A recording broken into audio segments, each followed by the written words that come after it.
marijuana was already legal, but all the Schedule 1 substances. It's all the sweeping part of the 1970 Psychedelic Act that was all about the civil rights movement. It was all about just arresting people for any kind of protests, any anti-government, anti-war. Let's find these hippies. Everything's illegal. Fuck you. Go to jail.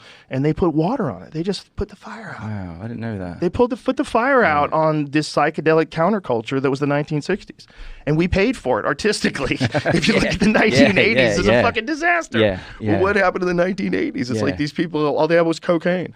They're just doing cocaine and alcohol, and the movies are out of control. Yeah, I mean, the 1980s, the other thing that changed was, of course, was the economy in the 1980s. And that was, for me, that's the big thing that changed. Yes. Like the economies of the West fell to bits in the 1970s, like before the 1970s. The gas crisis. Yeah. I think we forget about that. That ruined American automobiles. Yeah, and then so Thatcher and Reagan came up with this neoliberalism idea of increasing competition everywhere, getting rid of the big state, selling off privatizing all the national industries, going to war with the unions. And when I was doing my research for my book Selfie, I was sort of, because I was interested to know, like, if you change the rules of the status game, do we change as a culture, as a bunch of people? And it really does seem like that. Like, if you think about who we were in the 1960s versus who we were in the 1980s, you go from fuck the man to greed is good. You know, and I found this really quite sinister interview from 1981 with Margaret Thatcher, where they're interviewing her about, what are your big plans? And she said she was going on about how, in the last 30 years, everything had been about the collectivism and getting together, and now they're going to get rid of all that and increase competition. And she said this thing. She said, the method is economic, but the object is to change the soul, which is a really megalomaniac James Bond villain thing to say.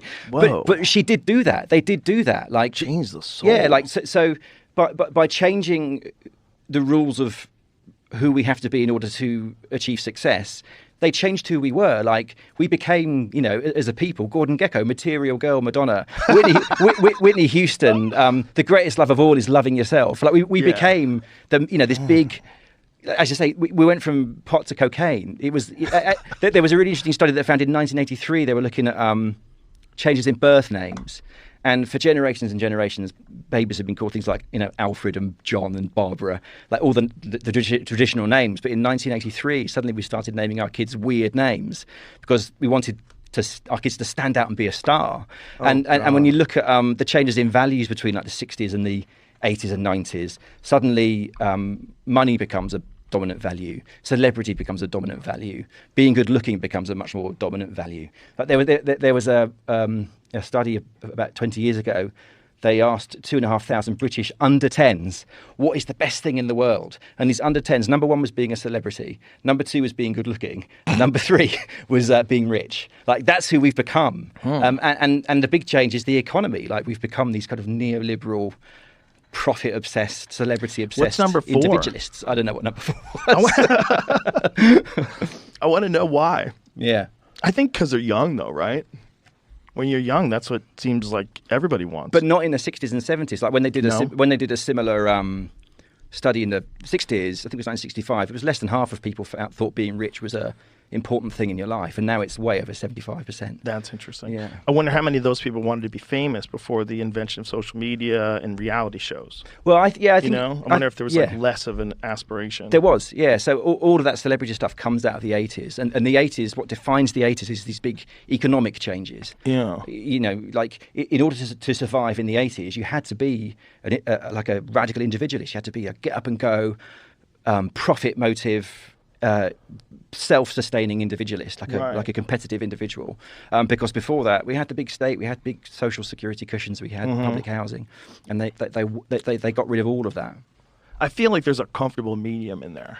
Yeah. That's what we're missing out on. Yeah. Like, don't be competitive to the point where you're a fucking psychopath. Yeah. You're saying greed is good. Yeah. Don't be that guy. But also don't be lazy and rely on the state to take care of you either. Well, yeah, I think, I'm not sure if it was Tony Blair, but certainly I think it was Tony Blair that talked about the idea of neoliberalism with cushions, which I love that idea, where because it's true that it kind of worked. It was brutal in the 80s, but most of us are much wealthier now than we were in the 80s. Like, it's kind of worked, but it's also created much more separation between the top and the bottom, much more inequality. So the rich are much richer now, and the poor are much poorer than they were in the middle of the 20th century. So it's created a lot more unfairness as well. So you do need those cushions, I think.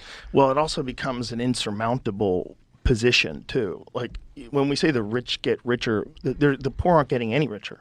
So that's a part of the problem. It's like there's no escape from like severe poverty. No. Very few people escape. And when you're in severe poverty, especially if you're in another country, like when people look at this caravan of people coming in through South America, through Mexico, I would do it too.